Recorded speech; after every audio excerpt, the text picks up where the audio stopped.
নমস্কার। জানেন 1974 সালে HMV এক মাস্টার প্ল্যান করলো। পুজোর অ্যালবামে কিশোর কুমার সুর করবেন আর গাইবেন লতা মঙ্গেশকর। ভাবুন একবার কি কম্বিনেশন। কিন্তু কিশোর দা তো চিরকালই একটু অন্যরকম। তিনি হুট করে এক অদ্ভুত শর্ত বসালেন। বললেন, আমি লতাজির জন্য সুর করতে পারি, কিন্তু আমার গানেও লতাজিকে সুর করতে হবে। লতাজি তো আকাশ থেকে পড়লেন। তিনি মাত্র কয়েকটি মারাঠি ছবিতে সুর করেছিলেন, বাংলা বা হিন্দিতে কোনোদিনও না। তিনি হাত জোর করলেন, কিন্তু কিশোর কুমার নিজের দাবিতে অনড়। আসলে এটা জেদ ছিল না, এটা ছিল একে অপরের প্রতি অগাধ শ্রদ্ধা। কেউ পিছিয়ে গেলেন না। লতাজি চ্যালেঞ্জ গ্রহণ করলেন কিশোর কুমারের ভালোবাসার খাতিরে। মুকুল দত্তের কথায় সৃষ্টি হলো ইতিহাস।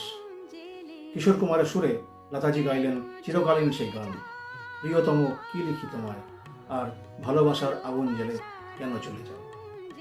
আর লতাজির স্বরে কিশোর কুমার গাইলেন, তারে আমি চোখে দেখিনি, আর আমি নেই ভাবতেও ব্যথায় মন ভরে যায়। ভাবা যায় দুই কিংবদন্তি একে অপরের জন্য সুর করছেন আর গাইছেন। এমন মিউজিক্যাল এক্সচেঞ্জ কি আজ আর সম্ভব? কমেন্টে জানান আপনাদের প্রিয় গান কোনটি, আর তথ্যগুলো আপনাদের কেমন লাগছে অবশ্যই জানান। আপনাদের ফিডব্যাক পেলে ভালো লাগবে। আর এরকম আরো তথ্যের জন্য চ্যানেলটিকে লাইক, সাবস্ক্রাইব ও শেয়ার করে কাছে থাকবেন। নমস্কার।